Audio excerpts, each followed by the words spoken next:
This episode is brought to you by the RVA Podcast Network. Find more information at rvapodcast.org.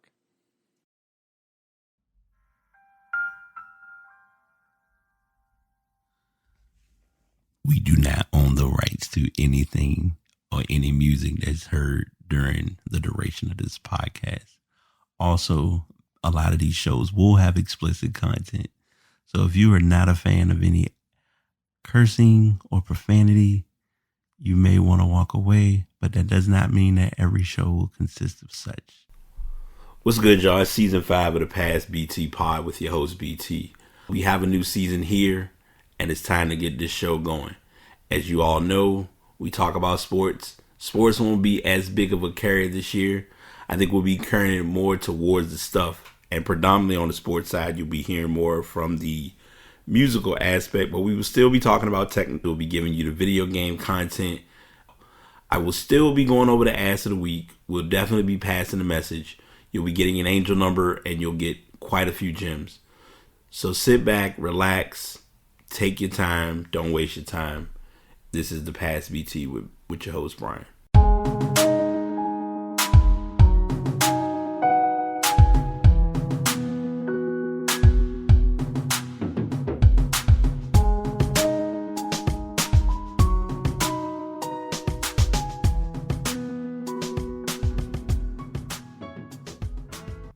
What's up, y'all? How's everyone doing? Episode 328 of The Past is here. As always, I'm your host, BT, with yet another episode, and I am here to tell you all that I am beginning to, I guess you could say, find my comfort zone now.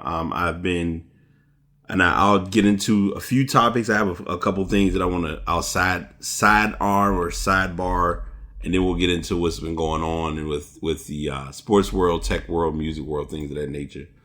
But I wanted to be sure to point out a few things in the midst of what I have to share, what I want to address, because there's quite a bit that's been going on in sports, quite a bit that's been going on in tech. So a lot of stories I will be freestyling a little bit. I'm not. This might be that unorthodox yet relaxing podcast. So if you are used to me having like 3,000 tabs and giving you stories about everything going on in the world, sorry, this ain't that show. So I'll start with two celebrations for the month of June, since we are currently in June. Most people think of June, automatically they'll go to Father's Day. Awesome, cool for those who are fathers. I guess I can do this as a slight promotion, but a unique transition. If you are in the city and you're looking to do something for Father's Day, I will be getting a couple of guys together and doing a pool session, but also just a kickback about talking about sports and also life, just to kind of get everybody in a good space and in a good routine with themselves and with others for Father's Day. So that's going to be on June 20th, which is that Sunday, and we're looking to start probably going to be about 3 or 4. I'm going to check the event and make sure I have like the solid time set up for that, because I know everyone is, as we all should be, very, very specific with our time and very keen in how we handle and manage our time that we get. So I'm in full understanding of that, and I'm always going to be considerate of other people's time in that nature. So that's number one. I wanted to get that out of the way first. 2, and also most importantly, it is National Pride Month. So for anyone who is part of the LGBTQIA plus community, I am here. I stand with you. I am an ally with you. I rock with you. My friends who are part of the community or part of that group, I stand with you all. Y'all know how. To say what I was saying, y'all know how I fuck with y'all. We've had our thoughts and conversations on things here and there, but we also know at the end of the day, we're still friends, we're still family, and I want them to all be who they are and be proud of who they are and continue to grow along with their journeys and paths. And I wanted to make sure I don't deny or disregard that portion of the equation. Going back and reverting to men, June is also Men's Health Month. I learned about that from a follower of mine on Instagram. And it's an interesting story when I look at how I met this group or this business. And I always like to tell, anyone who knows me and knows this podcast and has been listening for a while, I'm going to always give you a story or give you something to really reminisce or think about the times when and those type of conversations. But 2019, I was invited to an event, and shout outs to Kim, who recently just got married. Miss Murray, if I'm pronouncing it right, I'm saying it off the top of my head, but she just recently got married, so I want to give her props. She invited me to this event, and in the process of being at the event, I was able to do a unique gesture of, I won't even just say elbow rubbing or just bonding. I networked in a way that I normally wouldn't be accustomed to networking, but I gained a lot of connections and I met a lot of great people thanks to it. And one of those people I had known and been friends with on Instagram for a while, and she was at a table for a company who I followed that company's Instagram, and I've been learning different things and been picking up on a lot of helpful tidbits to improve health, improve the body, improve the mind. And I have an excellent pass the message that I'm going to share. I kind of briefly talked about this on TikTok, and I'll save that for when we get to that part, but it's very pivotal. But like I said, I'm following this company, and I'm talking about the company, but I haven't mentioned them. They're called Avail Counseling. I'll make sure I put their link in the show notes. You're probably going this. I got to adjust to my new setup, and I'll talk about that in the when we get to stuff. But I will be first to admit that when I went to their page and I saw they were like National Men's Health Month, and I was like, oh. And here I am working on health. Here I am trying to improve the mind, improve the body, improve the spirit, and just put myself in a better position to grow and evolve. And like anything, it takes time. So it's all about, being patient with yourself, but also being persistent and doing the things that you need to do to get you to being a better you. And as I've always shared, and as I always point out, and as I always look on my wall and remind myself, I am pushing to pursue a constant quest to be the best version of oneself, who is me. And that is what it's about. Finally, with planning, and my friend Special has been big on planning with me in the month of getting back on track. This is the month of BT getting back to it and getting back on track and getting these things going, such as the podcast, such as designing, such as school, such as organization, such as just better management with things that I kind of let get out of hand. Even down to, and this is a sidebar, but also just a key tidbit that I'm going to give before we get started. I've always, and everyone has their way of doing this. Some people still, some people do digital with their bills. Some people have like different ways to manage or keep their bills when it comes time to pay. Because a lot of stuff, most of us have things that are already going to be automatically withdrawn, and we know it's coming. So we set a date to know, hey, on this day, this is going to come out. So we're prepared that it comes out. Awesome, cool, no big deal. Then you have people like me who get different bills that they know are coming up to be due. And I'm like, all right, cool, I'm going to get to it. And I don't put it anywhere. Well, my mother gave me a very nostalgic yet stable idea that I would have never considered, of getting like a solid, a Gladlock zip bag or any of those plastic bags that can, have the old school yellow and blue make green seal. If you know, you know. But out, using some form of that accessory or device to hold the bills that you have. And then once they're paid, you can write on it paid or whatever. Well, I was able to remix it because I've had this item for a while and I never used it. But now it's becoming something that I can get a better handle and a better usage out of. And it's something simple. It was something I got for myself back in 2012. Any of you who do or don't remember, or who may or may not have known me at that time, I was doing the re-election campaign for Obama. I was nonpartisan, to be clear, but I was doing that to and it was mostly more so to get people out and register to vote, because a lot of people were very skeptical and hesitant about voting for understandable reasons. And a lot of people have their thoughts and love, hate about the political system, but that's another podcast. But I'm saying that because in me doing that, I went out and I bought my own personal clipboard that you basically can insert items into. And when I looked at it and I was like, you know what? I actually have had this for a while. I think this would be a good item to use to get, the proper usage out of it. And oddly enough, today I went and I was looking at a receipt, or not a receipt, but a bill that I had that's coming up to be due for my business in designing. And I was like, you know what? I'm going to start using it now.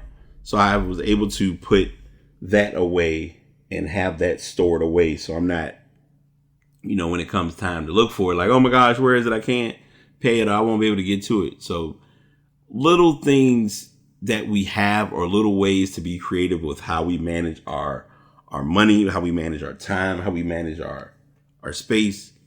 It's all there. It's just a matter of using it and putting it to proper use. So I want to make sure I got those things on the table and out of the way before we go into today's show. And we're starting, oddly enough, at 2:22. So we're going to go ahead and jump right into our angel number. And since this is episode 328, our angel number will be 328. Angel number 328. Aim at positive change. When you think of something positive, angel number 328 should come to your mind. Therefore, you have to be longing for positive changes in your life.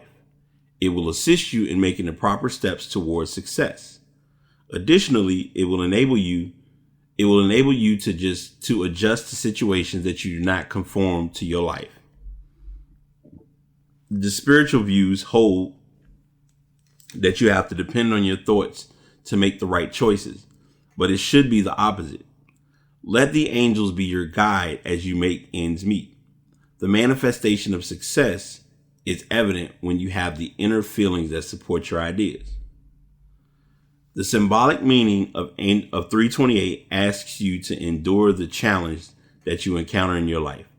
Therefore, you have to lessen the negative influence that you face in your life and achieve success. Nothing should impair your thinking to something evil. You have to learn, when you see 328 everywhere, you have to learn how to challenge yourself to higher heights of success. The archangels are willing to assist you in making good progress. Additionally, go for tasks that will challenge your mind and energy and give you the change to clinch challenging tasks. Facts about 328 are that you have the ability to do anything that pertains to success. So you don't have to fear challenge, as it prepares you for much higher obstacles ahead. So be hopeful of success that tries to opt on your side. Are you on the right path in your life? Is everything that you are engaging in directed towards your goals in life? You see the number 328 because your angel is communicating with you about your life. They are telling you what needs to be done for you to cut a niche of yourself. Let us have a look at the special message your guardian angel has for you. How many times have you been challenged in life when you see someone with a disability can achieve something because they capitalize on their skills and talents? Your angel number 328 tells you that you have to maximize the skills and talents you have been blessed with to experience growth and change in your life. Together with hard work and determination, those two attributes will see a huge positive change in all your undertakings. Each digit in angel number 328 has an independent attribute. Number 3 stands for development and increase, giving a helping hand and encouraging others. The attributes for number 2 are acts of kindness and selflessness. Have balance in your life by not committing a lot of your time and money to one thing and neglecting other aspects of your life. Number 8 is about honesty and the things that you stand for in life. Commitment being a go-getter without stepping on other people's toes is your priority. Knowledge and intelligence, the belief in intelligence, the belief that what goes around comes around and holds for you. The one thing that people who made it in life had in abundance was devotion. They committed all their efforts, times, and money to ensure that they achieved what they had set out to do. That is the other message from your angel number 328. Don't be scared of making new commitments in your life. When you encounter 328 angel number in your activities, you have to listen to your inner voice to direct you in achieving success. Hence, project yourself in a position that rises to link you and your success. And if that has not been a validity of what I have or have not been experiencing in the last few weeks, months, maybe years, I don't know what can, because that has been my newest thing, is to find that challenging thing and encounter it instead of running away from it. I've spent a lot of time running from things or not wanting to do things because it wasn't time, or I wasn't ready, or I wasn't in a position to do it. Lately, there's been more taking risks and doing things different. A lot of people who follow me on my personal Instagram page have seen me practically take a simple, I guess you could say, a $35 investment and flip it into a comfort zone. Simple things such as a laptop stand or a mouse pad or even down to a keyboard are things that are making me push harder to work on other tasks that I normally wouldn't put a lot of effort towards. So now I'm beginning to really see the worth that I have of the things that I bring to the table in really giving myself the effort that I deserve to get what I want and how I want it. I've been, and this is not me pushing this in a solely Brian conversation, but it's a solely observational space of knowing where life has put me and how life has carried me through a lot of what I've experienced.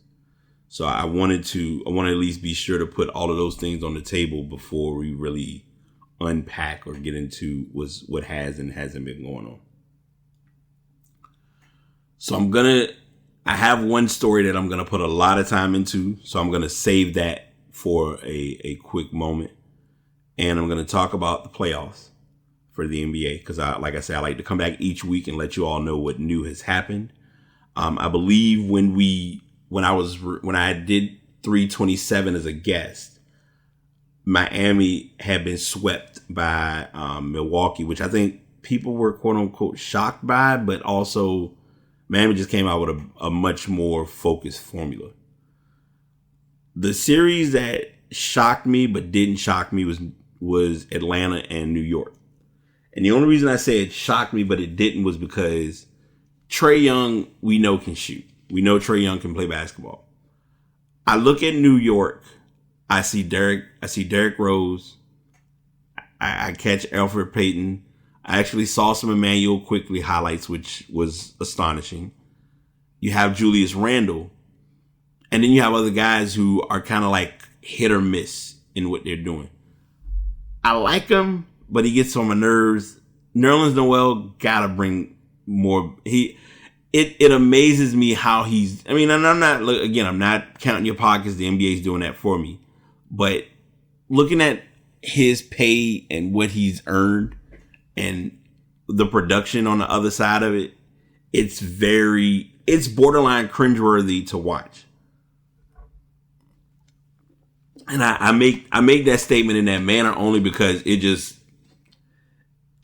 I look for a lot out of him, but I also know it's not as easy as it looks being on the sideline watching the game compared to being in game. Brooklyn kind of made the Boston series look too easy. And if you really look at it, like, they're playing hurt. No one's going to say it. Or a lot of them are going to mix and match on playing games because of rest. Keep a close eye on that for the upcoming series against Milwaukee. A lot of people are picking Milwaukee for this series. I may have to go back and find the episode that I was saying who I had going to what point, because I think I probably was wild, or I was in a space of saying that LA was going to upset Phoenix. Before I go over to the West, let me finish up the East. Washington did get one game. Embiid was out for the game that they did win. He missed game 5. I'm sorry. He missed game 5, and they still were able to go ahead and finish the series 4-1. And it's early, but I'm gonna say this now because I think people need to just put it out there. Where Ben Simmons goes is where Philly goes. I don't care, and I'm gonna say this because I'm honest in looking at it as such. I don't care that Ben Simmons is not comfortable or confident in shooting a jumper. But Ben Simmons can drive to the basket. We look at, and it's amazing to me because it's almost like we give one player a pass and we let the other one off the hook. We don't make a big scene about Giannis not having a jumper because he's won an MVP.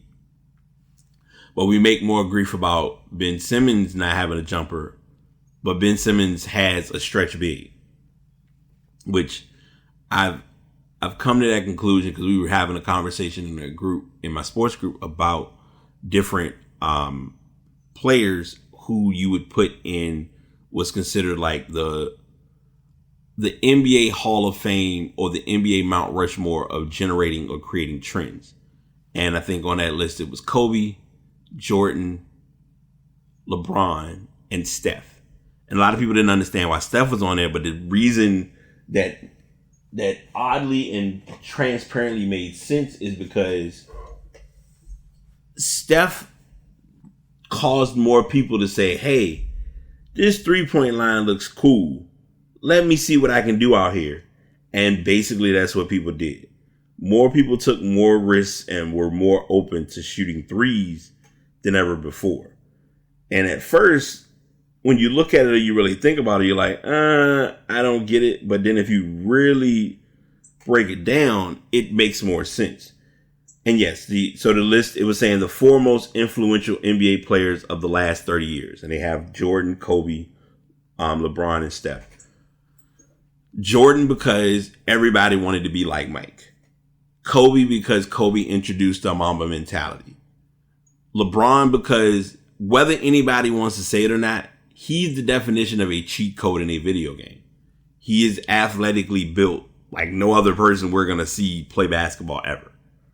And for his size and stature, even at 36 years old, you really can't tell that he's getting ready to possibly go into his 17th season in the NBA. And then you have Steph got a lot of criticism before he was drafted. And I think a lot of people forget that. But it's pointed out and stated because he helped a lot of players get comfortable with shooting threes. Nikola Jokic, Joel Embiid, Anthony Davis, DeMarcus Cousins, Karl Anthony Towns. All of these are big men who are like, hey, I can stretch, I can shoot a 3 or 2. So you may not want to be playing as off ball as you're used to. They're not the traditional bigs like the Andre Drummonds or the Rudy Goberts. But they still do, they still get their work done.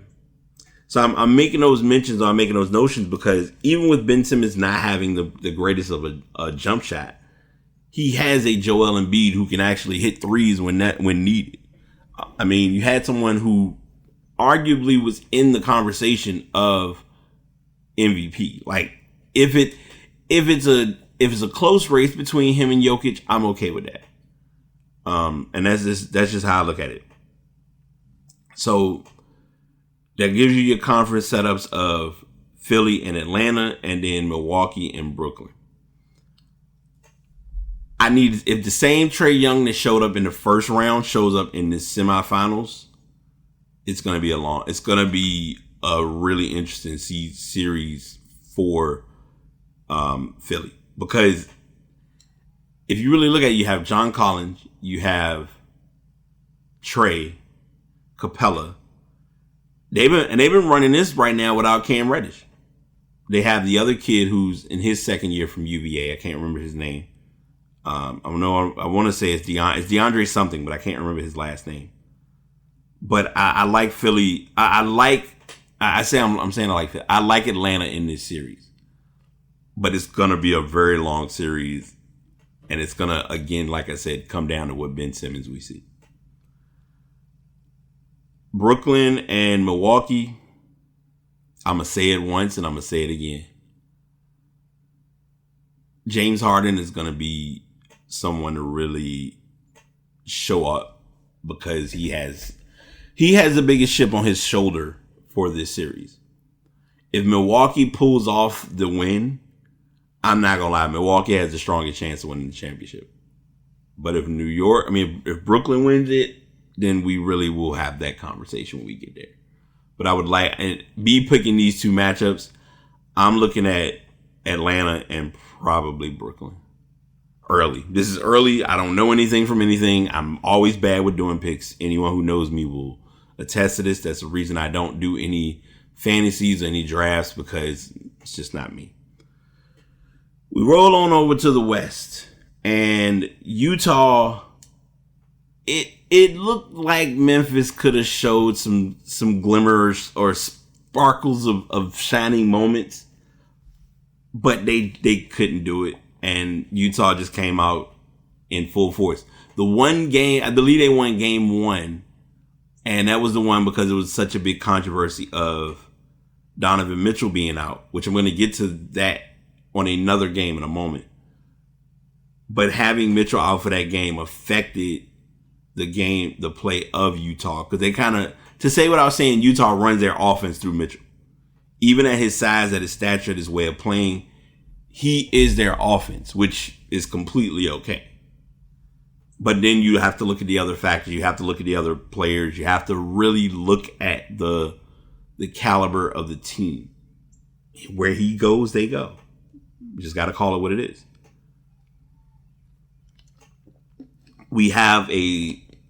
This is the only series that went 7, or that is going 7 games, between the Clippers and the Mavericks.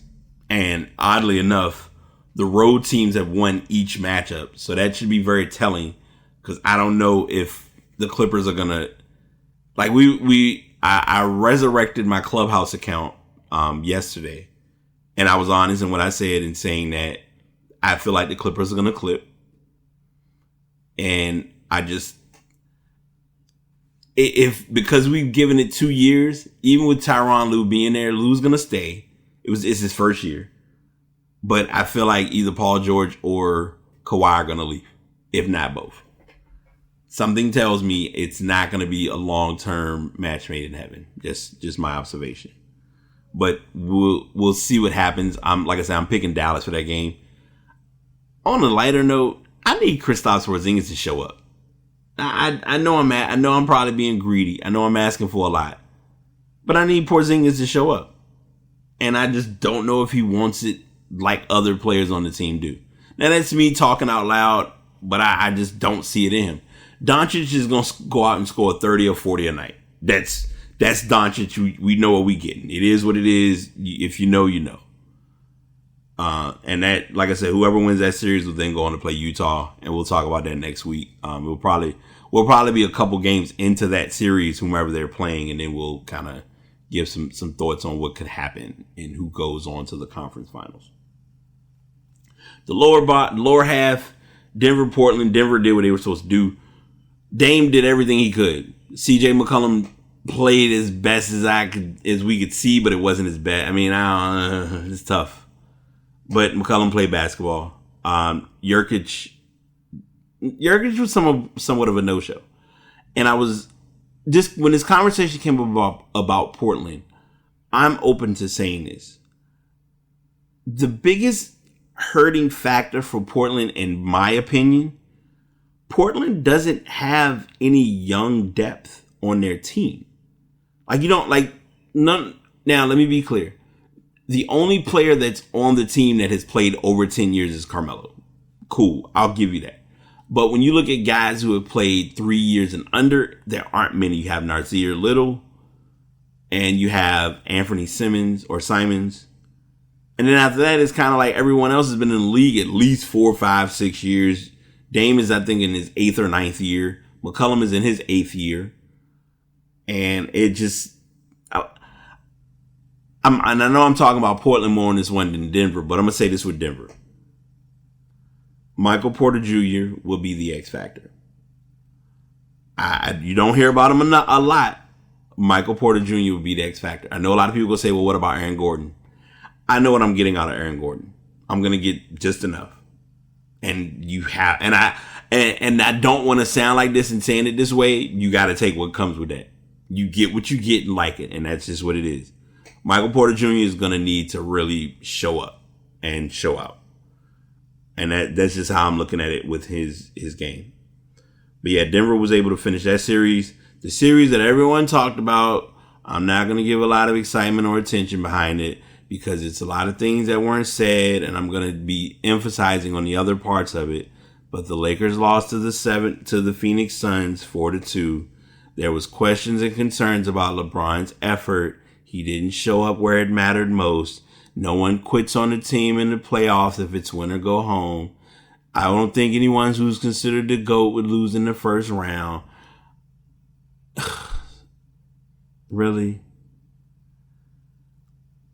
An interesting stat was brought to my attention. Last year's finals consisted of the Miami Heat and the LA Lakers. The Heat were a 6 seed. The Lakers were a 7 seed. They both got knocked off.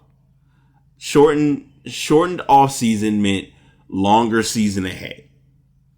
Let's call it what it is. The elephant in the room, before I forget, because I'm doing all of this without notes, but I know this is one of the few times that I've actually been able to watch more basketball or really keep up with it on a different level. Anthony Davis should not have played Game 6. There. I might make somebody mad. Someone is probably going to look at it, but it's the playoffs. It's win or go home. Fuck that. Anthony Davis should not have played. And here's why. Someone in our sports group, if you're not following or have not checked out A Space to Sport, please come check us out. We literally, it's almost like an open forum or roundtable of sports conversations from every angle. We will go from hockey to baseball to football to basketball to soccer. We'll come back around and throw golf in there. We've had conversations regarding tennis, which I'm going to get into that in a moment. But we talk about it, a good amount of it. One of the guys who is in the group, he's been in the group for a while, D-Dub, if you know, you know. He brought up a very valid point. This goes on both sides of the coin. This doesn't just go on Anthony Davis. This doesn't just go on the training staff. This goes on everybody. Anthony Davis knew he was not 100% to play that game. Anthony Davis knew if he got out there in the slightest bit of a slight move or an off movement or action, that's it. He got out there and played. It didn't look pretty. And here we are. The training staff, the doctor who made the announcement, and this is why I do not like the social media pushes of stories. Because I'm going to talk about that in a second. Because I'm not doing any topics, but a lot of this I was able to read and get information about and how they present things. The doctor, the announcement went up. The doctor is clearing Anthony Davis to play Game 6. Why? If he did not look like he was going to be in shape or in form, because you got to think of it. Just going back and forth and running in a little bit of an area is not, okay, he's ready. Let's put him out there. I don't think that happened. I don't think he did any, because if you really look at it, there are guys who, when they get hurt or it's like a real deal injury, it's like, so-and-so he's been playing in games and he's playing 5-on-5 contact. Of course, COVID, we're going to use that excuse, but I'm not buying that. If you're going to get guys to play, it should be them playing because they're actually going to be able to play. Anthony Davis should not have played Game 6. I'm going to stand behind that. I'm going to stick to that. And it probably sounds crazy. And my uneventful intro for this series, which I'm giving more attention to this series for a multitude of reasons. The whole LeBron walked off and he didn't give his best effort to the team. They were down by 14. He thought the game was over. He didn't have his Robin or his Batman, however you want to run it. Like, he didn't have anyone to defer the energy off of, because Kyle Kuzma hasn't really been showing up. KCP hasn't been playing the best ball. Schroeder checked out. We need to call it what it is. Schroeder might have checked out for that series, because Schroeder's ready to go to whatever next team he wants to go to. And the interesting part about this series that I have not left off, because I know I'm not talking about Phoenix, but I need to say it. DeAndre Ayton hasn't even played his best basketball yet. Just something to think about. D-Book was D-Book. Chris Paul, I'm not going to lie to you, Chris Paul's shoulder injury concerned me a little bit with this series. That's what had me more swayed towards LA thinking it really could happen. But if you counter a Chris Paul shoulder injury to a Anthony Davis ligament injury, I'm not sure. I forget the exact injury he had, but putting those one against the other, yeah, you're kind of going to have what you had, and you're going to kind of see what you saw. I'm going to do, and I, as I always like to say and start with, I am normally not one to do or share rumors because I don't like rumors. But it also was like seeing things happen the way they did. It wouldn't surprise me, or it didn't surprise me how they did occur. Story comes out, and I believe it was today. Jason Kidd could be a possible candidate for the Portland job if Stotts is fired. When I saw that article, because I shared it with the group, and I was like, he's going to get fired. Couldn't have been about an hour later, less than an hour, Terry Stotts relieved of his duties from Portland. I've talked about this on the podcast before, and I'm going to stand behind it because this has come up as a conversation. We have got to stop babying coaches in saying that they were relieved of their duties, or they mutually parted ways. I'm like, no, he got fired. Just say he got fired. It's okay. Like, I guess saying it as a firing doesn't leave the door as wide open for him to come to another team. If that's the play we're playing, or that's the goalpost of the field we're on, then really? That's the card we're gonna play? That's the hand we dealt? Like Jason Kidd fired from Milwaukee after a 28-21 season.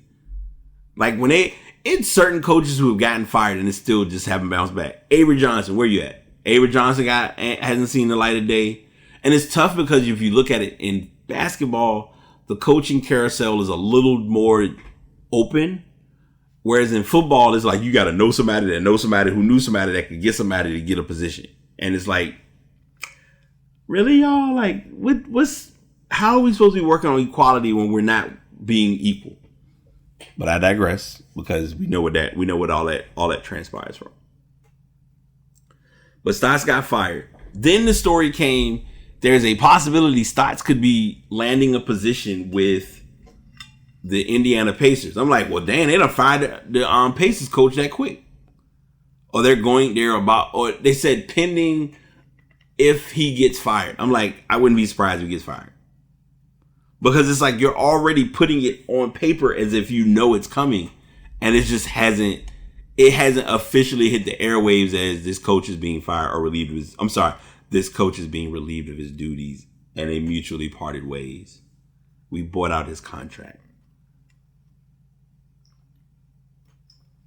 I want to share this because I forgot to mention it and I don't have it as a tab. But anyway, before I forget, congrats to Phoenix on beating LA in their series against Phoenix and Denver. I'm actually going to pick Phoenix for that series. If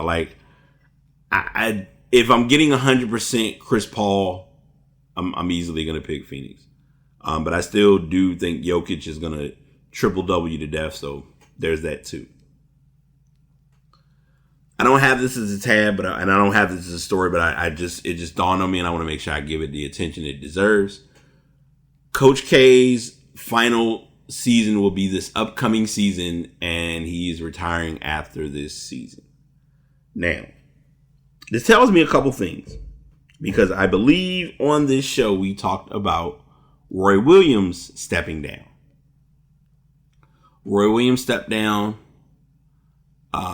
Coach K is about to step down. I wouldn't be surprised soon if Bill Self steps down. I would not be surprised if in the next 10 years, I'm not going to say soon, but in the next 10 years, Coach K steps down, because NCAA does not have as much leverage, and players are finding other ways to get to that bag and get to the NBA without having to say, I got to go to college for a year. Because that year at said school gives the player exposure. Don't get me wrong. But it may not be the exposure that they're looking for. Some players do the one and done, and it just is not a good idea. Kobe White did it. It worked out. Wendell Carter did it. It didn't really work out. I'm sorry. I don't want to sound like that guy, but I'm going to say it. RJ Barrett needed a couple years, but I think now he's starting to come into his own. And that's another player who kind of disappeared in the series. And that's something, too, that players got to remember, is you have to really be careful with your words, because what you say or how you act or react to certain things can come back and bite you when you ain't asked to be bitten, and you got to deal with that and be okay with the result. And sometimes I don't think players think about that when they're like, oh, we going to wipe the floor with this team. Okay. They're still professional athletes just like you. They read the media and they read the stories. So they know all about this stuff. But yeah, Coach K is stepping down. One of the winningest coaches in college basketball history. Multiple finals appearances, multiple championship appearances. I believe he has, I'm wanting to say 4 or 5 national championships. Most notably, his biggest one, which is always addressed, is the shot. Everything has like that unique term. Like there was the catch, there was the shot. The shot was when they played against Kentucky, and I'm wanting to say it was Grant Hill, but I don't think Grant Hill threw it in. Player throws it in. Christian Laettner does like a couple turn, fake Olajuwon moves at the time, and hits the shot over the defender, and they win the championship. Make sure I give y'all some proper information, because I like to always be prepared. Coach K championships. I said 5, so we're gonna see what we working with. All right, Coach K has 5. No, I was close. 5 NCAA championships. His last one was in 2015. 12 Final Fours. 15 ACC tournaments. 12 ACC regular season tournaments. He has 3 Coach of the Year honors, which is like, you would think his caliber and his way of doing it, you would add more. 5-time ACC Coach of the Year, and he was inducted into a Hall of Fame back in 2001. There was nothing that Coach K did it how Coach K did it. Hopefully nothing comes up about any sanctions or anything that has been going on with the school, because we know how that all comes about. But that's another story. But yeah, I saw this one. When I saw Roy step down and he was like, I'm done. I'm like, okay, Coach K, what you doing? Because it makes more sense why he didn't take any NBA offers. Because the NBA been wanting him to coach for a while. It would have been interesting to see if he had ever decided to coach in LA, if he had got the chance to either coach Kobe or LeBron. I would have been very intrigued to see that. I'm not gonna lie to you. But yeah, those are some quick hits, quick tidbits that have happened in the NBA world.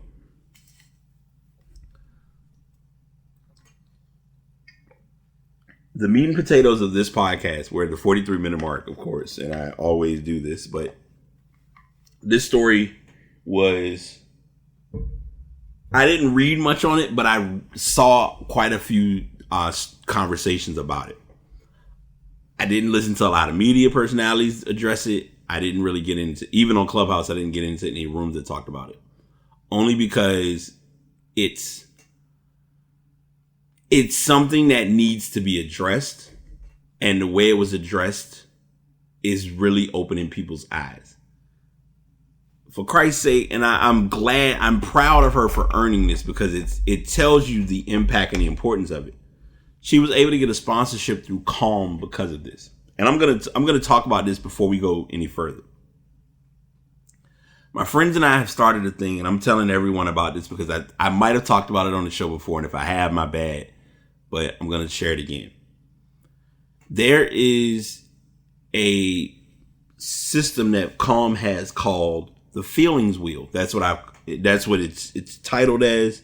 It was revised on Calm's app, and I'm gonna see if I can find my version of it and get it laminated today before I go and do some stuff. Because what I used to do with my immediate circle and with people who I knew is, hey, how are you doing? Hey, how's everything going? How you feeling? How's life? And the response is, I'm good. I'm okay. I feel fine. That was not really the best of conversations at times. So with one of my circles and one of my group, with some of my folks, we started to do the mood board, which if any of you have not heard of the mood board, it's basically you're setting the mood and looking at yourself. 1 being, I'm not feeling it. And 9 is, I am actually okay and things are good. Well, we were doing the mood board and we were doing the numbers. Everyone would get numbers. We got letters. We got different answers, and we weren't really pinpointing how we really felt about a lot of things.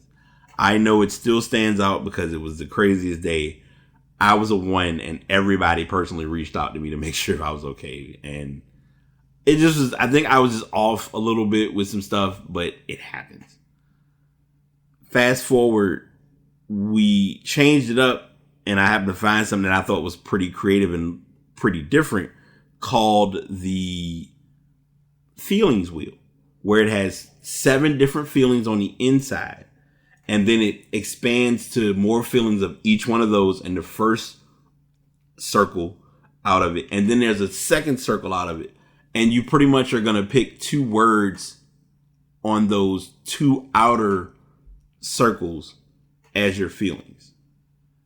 And you're not limited to what you could be. You could be all over. You could be just down and out, not feeling it, or you can be decent and pressing. But it doesn't limit you to just saying, I'm good. You have to give an answer to how you feel. I'm saying that because, like I said, Naomi, one of her sponsors that she picked up with this was Calm, which she's gotten other sponsorships because of her pointing out her anxiety with doing interviews with doing media interviews. Naomi Osaka said she was withdrawing from the French Open on Monday, one day after tennis officials threatened to suspend her and fine her $15,000 over a decision not to do media interviews during the tournament to prioritize her mental health. In a statement on Monday, Osaka said that she suffered long bouts of depression since being catapulted into the national spotlight after a controversial victory over Serena Williams in the U.S. Open of 2018. The best thing for the tournament, the other players, and my well-being is that I withdraw so that everyone can get back to focusing on the tennis going on in Paris. I never wanted to be a distraction and accept that my timing was not ideal and my message could have been clear. I'm going to see if I can get her actual message up that she posted on Twitter. Because we need to not treat lightly what she shared and or addressed. Because it's very pivotal to anyone's well-being. So I'm going to read this in its entirety because, and as long as I don't bludgeon it, we should be okay. Hey everyone, this isn't a situation I ever imagined or intended when I posted a few days ago. I think now the best thing for the tournament, the other players, and my well-being is that I withdraw so that everyone can get back to focusing on tennis in Paris. I never wanted to be a distraction, and I accept that my timing was not ideal and my message could have been clear. More importantly, I would never trivialize mental health or use the term lightly. The truth is that I have suffered long bouts of depression since the U.S. Open in 2018, and I've had a really hard time coping with that. Anyone that knows me knows I'm introverted, and anyone that has seen me at the tournaments will notice that I'm often wearing headphones, as that helps dull my social anxiety. Though the tennis press has always been kind to me, and I want to apologize especially to all the cool journalists who I may have hurt, I am not a natural public speaker and get huge waves of anxiety before I speak to the world's media. I get really nervous and find it stressful to always try to engage and give you the best answers I can. So here in Paris, I was already feeling vulnerable and anxious. So I thought it was better to exercise self-care and skip the press conferences. I announced it preemptively because I do feel like the rules are quite outdated in parts, and I wanted to highlight that. I wrote privately to the tournament apologizing and saying that I would be more than happy to speak with them after the tournament as the slams are intense. I'm going to take some time away from the court now, but when the time is right, I really want to work with the tour to discuss ways we can make things better for the players, press, and fans. Anyways, hope you are all doing well and staying safe. Love you guys. I'll see you when I see you. That took a lot of courage. And I'm not just saying that just because.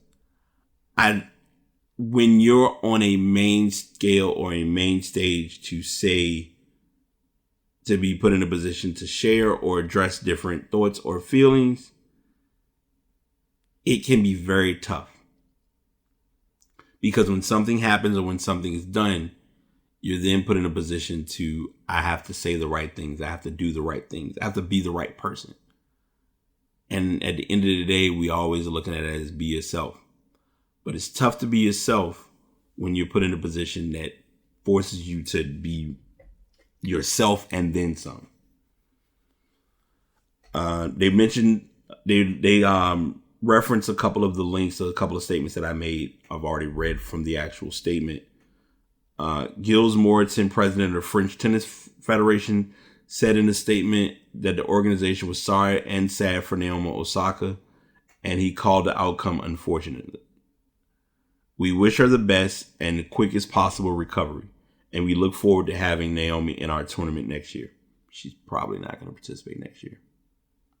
If I was her, I'm taking a break. And I think this is her way of taking a break. May, as many of you know, May is Mental Health Awareness Month, or was Mental Health Awareness Month. And as humans and as people, we neglect our health. We neglect our mental well-being. We neglect how we really feel. I'm going to save a part of what I've learned or what's been shared with me as a pass the message. But I'm kind of going to tease in a little bit and talk about just knowing how to really talk to yourself and check with yourself. I'm just leave it at that.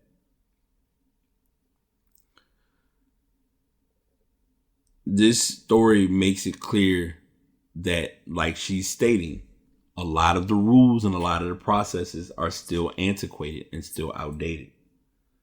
Because the main factor and the most important factor should be the player. It should be the activity and the ability to put you in a position to enjoy what you're doing. It's hard to do that when you're throwing a microphone in somebody's face all the time. It's hard to do that when you're trying to play a game at the highest level.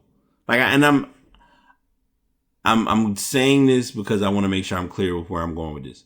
Even going back to it about LeBron.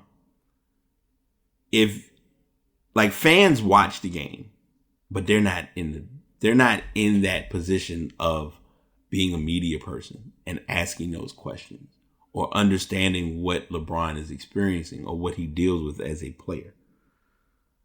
Like, I don't want to use this as an example, but I will for the sake of this conversation. I believe it was 2018, I think. It was the year that I think the Cavs played Golden State, and it was game 1. They all had the suits on that was matching and all that stuff. And I think it was, if I'm remembering right, I think it was 2018. I think.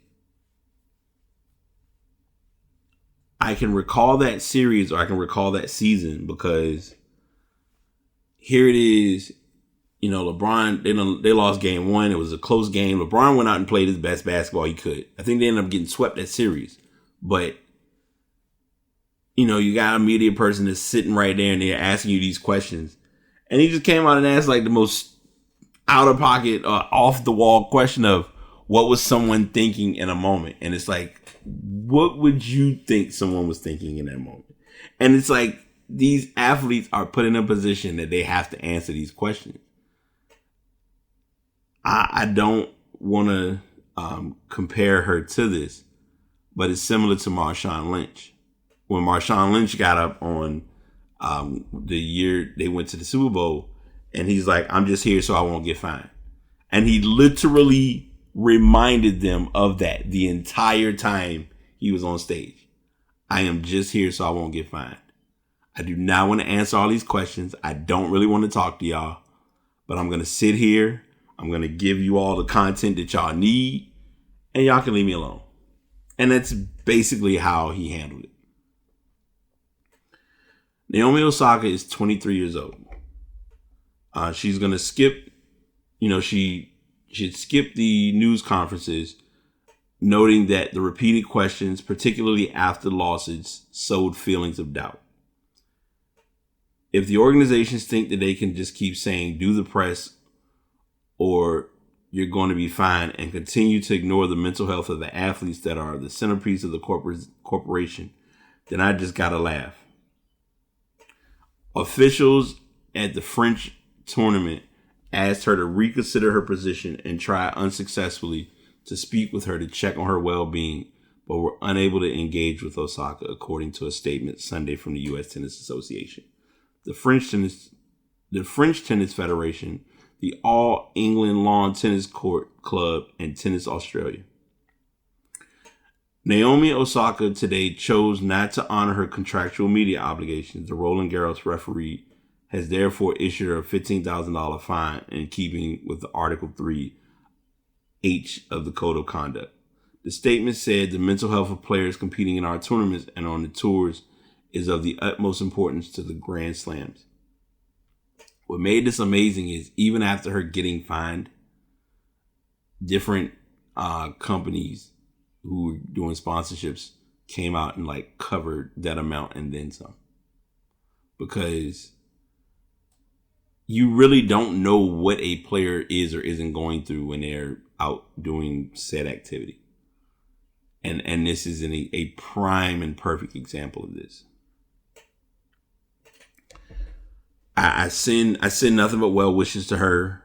I really don't want my delivery or approach towards this to be mild, because many of my friends know this, and I'll share this on the podcast because I have no shame.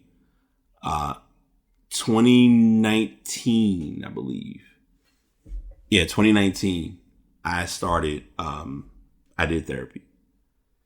And I was doing therapy at that time to kind of handle grieving, but also just kind of working through getting my life back on track. It helped. It opened my mind to going back to school. And I started school and I kind of drifted off with doing it. I didn't stick with it. Some years passed, and this year, back in, I believe, April, I got back to doing it again. And it's been very eye-opening for me, only because my purpose in it was to get myself in an awareness or an understanding that it's okay if I don't get that said thing done. Like for the longest time, and many of my friends have known me for doing this, I'm always I'm always creating content. I'm always working on something. I'm always trying to get something going. My roommate, Fred, we talk about this all the time. About we're trying to get this next thing. We got to do something. We got to keep our minds active. And it's like, nah, slow down, sit down somewhere, relax, chill out. It's okay. You do not need to do 4,000 things. The world will still continue. We will all be fine. Just calm down. It's cool. And we don't understand what calm looks like. We don't understand what relaxation looks like. Google, don't sue me. Hey, Google, play rain sounds. Hopefully it plays loud enough that y'all can hear it. Hey, Google. Hey, Google, set volume to 10. I don't know if y'all can hear that or not. But I found that little things that we should do should help us with getting sleep. Hey, Google, stop. I'm not sponsored by Google, by the way. Sorry, I don't understand. No, you'll keep playing anyway. Hey, Google, stop.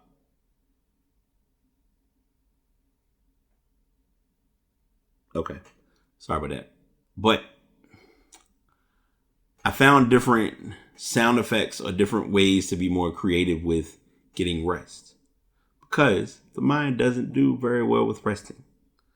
And I'm using these examples and terminologies because whether it's said or pointed out or not,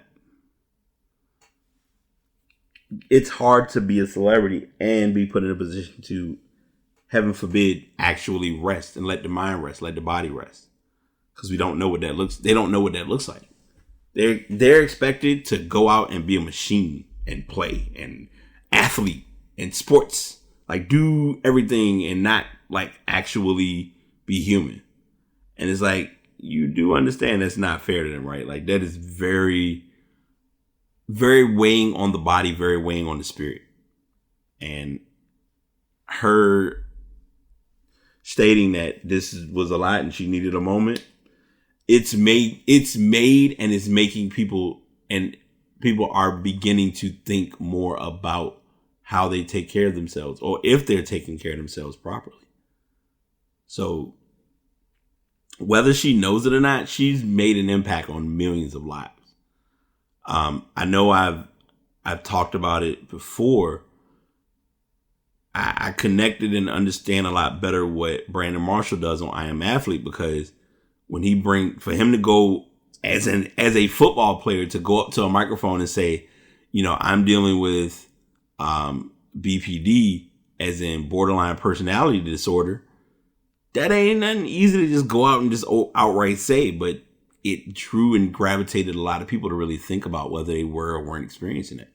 So sometimes it takes you having to do that thing to swing the pendulum a little bit and get people's minds thinking a little differently to bring it all home or bring it to the forefront. Before we go into stuff, I'll give everyone what I'm calling the full stack update. Not the full stack update on what I'm learning and where things are. And right now I'm in the home stretch of the first class, which is amazing. Classes have been going great. And I've been able to really learn more than I realized I knew. Like a lot of this I've known, a lot of it's been a refresher, but a lot of it is like, oh, okay, now I get the concept behind that and not just why it was done. Because for most people, when you're doing stuff, you really want to know the why, and I get that. But it also is beneficial to really get the backstory behind it to really put it all in perspective. So I'm getting a much clearer grip and a clearer grasp on the class and on the workflow. So I've been locked into that, and that's become like my Monday through Friday lifestyle. I have one more week, and then from what they were saying, I just want to confirm it. I'll confirm it with someone at some point, but we get like a break like a week to just kind of decompress, but also still study and kind of get some stuff going. But I'm excited because there's more stuff to learn, and I know it's about to be like, it's going to come in full force. So I'm just ready to learn and really pick up on what that all will bring and what it all looks like. I've been watching a lot of videos that have been very interesting when you hear people who are in the field or doing things related to the field, and they're like, don't do this. You shouldn't learn full stack. You shouldn't be. And I'm sitting here like, I get it. You're making videos and you're getting views. But it was interesting because when I looked at his video, one thing he said, which is my reason for doing it, is it's good to do it because if you actually are running your own business, a la rely on BOT LLC, if you're not already following on Instagram, then it becomes having your own business. It's way more beneficial than meets the eye because if you're working on someone's site, it makes it a lot simpler to kind of go in and say, oh, well, let me mess around with this code and let me kind of see what we're doing or what's going on. And for me, because I'm doing designing on a full level, like from a graphic perspective and from a site perspective, it makes it much more beneficial. So I have been a humongous sponge and a definite receiver to the information that's been given. And that's been kind of my main goal and or objective through most of these classes. The one thing I need to remember to do, and I'm probably going to do it either between GitHub or Visual Studio Code, is to make sure that all of the projects that I've done in class, because I've been doing it for a while, but then I stopped. But I want to make sure I get like whatever assignments that we've been working on, like saved somewhere so that I don't lose them. Because then that way, it like, even they broke this down to us in our training. It's like having this information helps because then you can build a portfolio and have a portfolio that says, hey, I've done work. Here are some examples of stuff that I worked on. And that kind of makes the process a lot easier.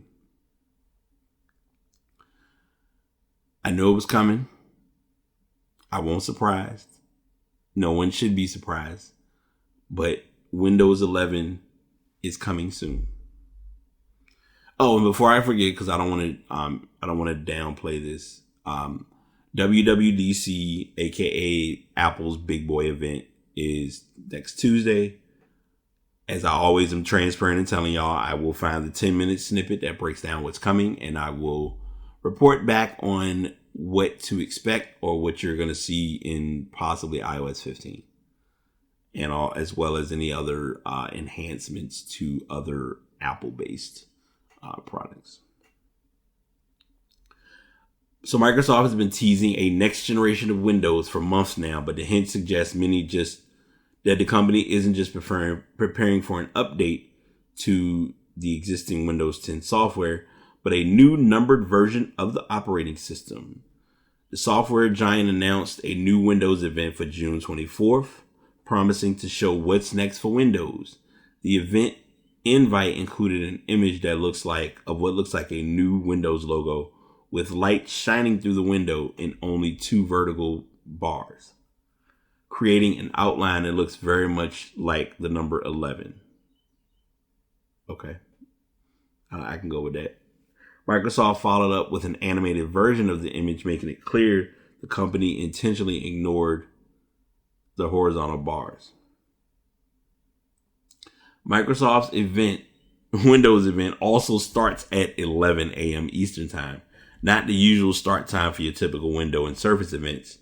Following the event invite, Microsoft exec Yusuf Medai said he hasn't been this excited for a new version of Windows since Windows 95.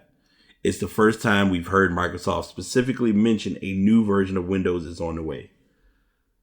Anything, as long as it doesn't look like Vista or ME, will be okay. The event invite also comes just a week after Nadella teased a next generation of Windows announcement.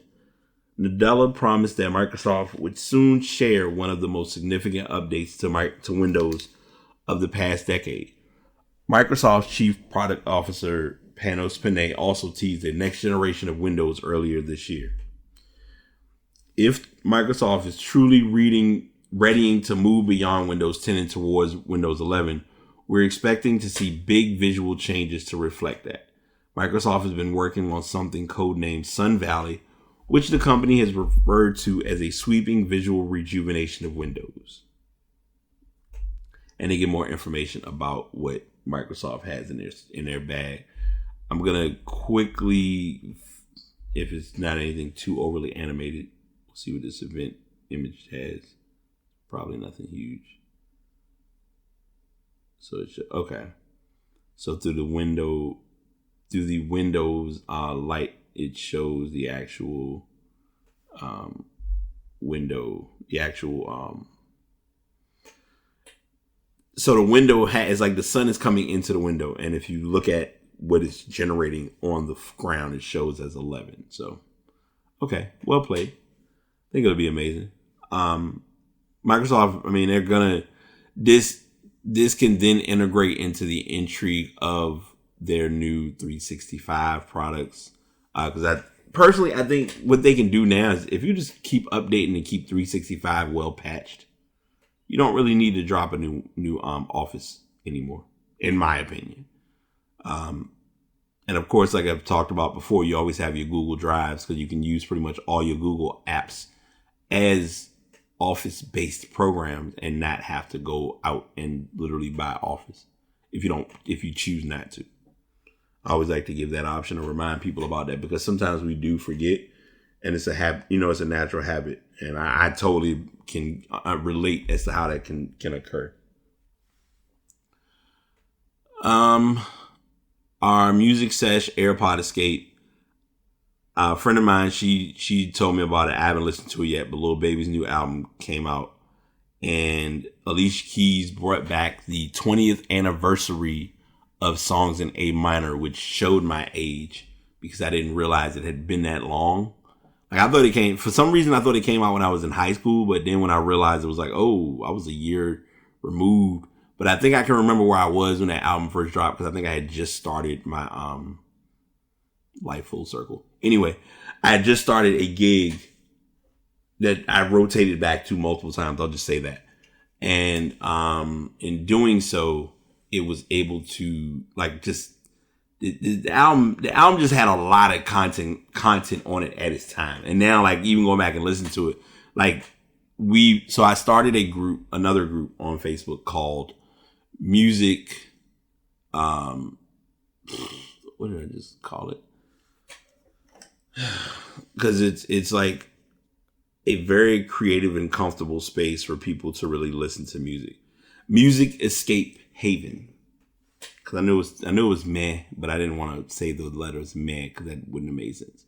But Music Escape Haven or Musical Escape Haven is a place for musical addicts and musical aficionados all alike to listen to different songs, listen to different music, share some music with other people, get into their nostalgic bag.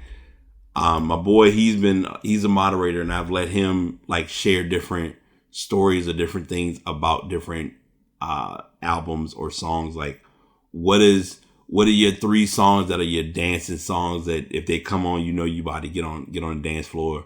What's the song? And I got one that I may think about is, what is that one song that if you play it, it'll clear, get you off the floor? For me, cause, even ever since he brought this up, I'm almost making this like a trend on the podcast of what are 5 albums that you can play from start to finish with no skips?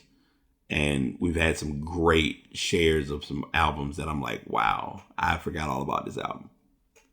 So check that out. Like I said, check out the Alicia Keys new album or new old album. And there's some, like I said, some other good artists. I've kind of been spinning here and there with some music, but I've really been in just a planning mode or prep mode for myself. So that's why I haven't been as connected to it as I normally am. No ass of the week, no pass of the week this week. I've been in my organization and planning mode with looking up stuff, but then stories really hit. There weren't any stories that really were like, oh man, you definitely got to get into this one. So I had just not been pulled towards anything. The message that I'm going to pass along, I believe I've already talked about box breathing, but I'll kind of reiterate it again, in just learning how to properly take proper breaths in breathing if you need to relax or reduce stress.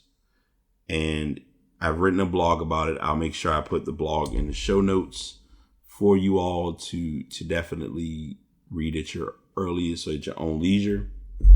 And you'll definitely get some amazing information from it. My other message that I'm going to pass along is one that a friend of mine gave to me as a gem, and I'm giving her all her credit for it because Nikki G has been a real one, and she's been like the big sister I never met, but it's like you know somebody, but you value them even more and understanding like their approach or where they're coming from or what they share. And she made a statement to me. We had a conversation on the phone a few days ago, just talking about life, going through different things and all these sound effects that y'all just heard. But she was just telling me about, what she's been working on and trying to get done and, bettering herself and improving her routine.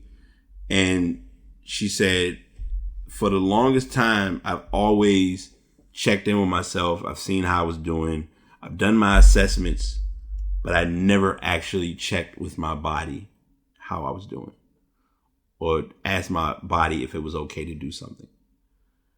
And when she said that, it really made me realize this is something that people do on a regular basis without knowing that it can be very unhealthy for you. We check in with ourselves. We'll do our little mental check-ins. We'll do our self-assessment, self-reflections. That's all great.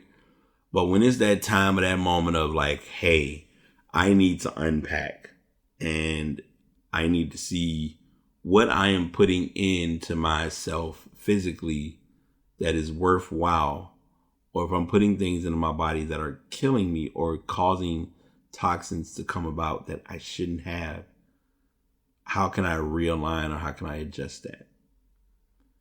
And I'm sharing this with you all, but I'm also sharing it with me.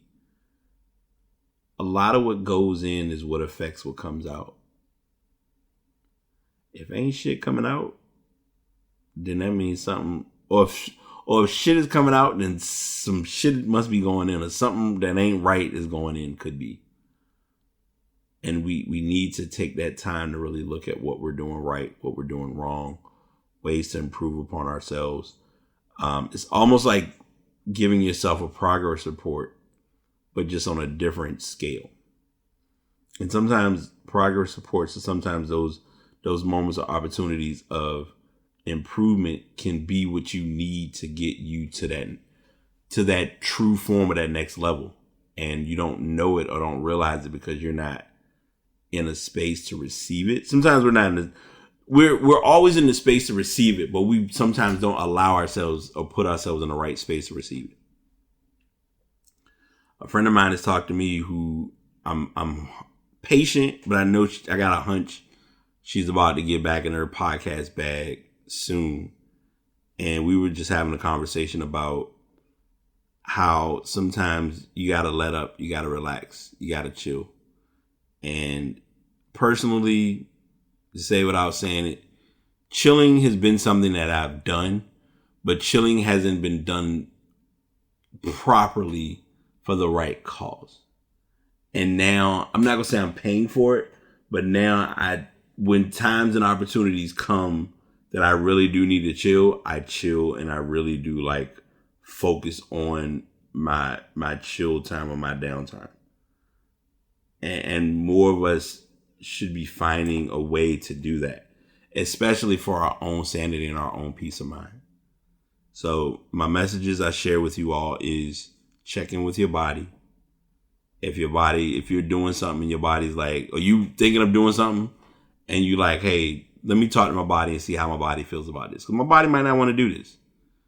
Because if you run out and do something and then you deal with the consequences from it happening, that was because you didn't do the check-in. And the other part of it is just find those fun spaces or those fun spots. I've written a blog about this before. I'll make noise as always, but I'll put a mark about the importance of those happy spots or those happy sections. I think I called it happy pockets because we have them, but we don't use them. And we wonder why we're like in this mental downward spiral sometimes. So just some things to think about, some stuff to consider. As always, I hope you all have an amazing weekend, amazing week. Press through June like it means something to you. Give yourself the best you deserve, because if you don't, no one else will give it to you. And until next time, this is The Past signing out with your host, BT. Y'all take it easy. You have made it to the end of yet another episode of The Past BT Pod. I hope you gained something or walked away with some worthwhile information, whether it was related to any of the information provided about sports, about music, about technology, or possibly my personal fave, the Pass the Message. We want you to come in with an open mind and an open heart and walk away with something that's going to benefit you and carry you through your day, through your week, through your month, through your life. And that's the main objective here on The Pass. So I hope you were able to receive that. If you are looking to get find a good place to host your podcast, you can check out buzzsprout.com. And if you're also looking to invest in a microphone, a lot of people have their angst or their differences towards it. But I'm currently using the Blue Yeti X, and I've been using it for a little over a year. And it's still to this day one of my best investments I've made. And if I always give this as my closing tip.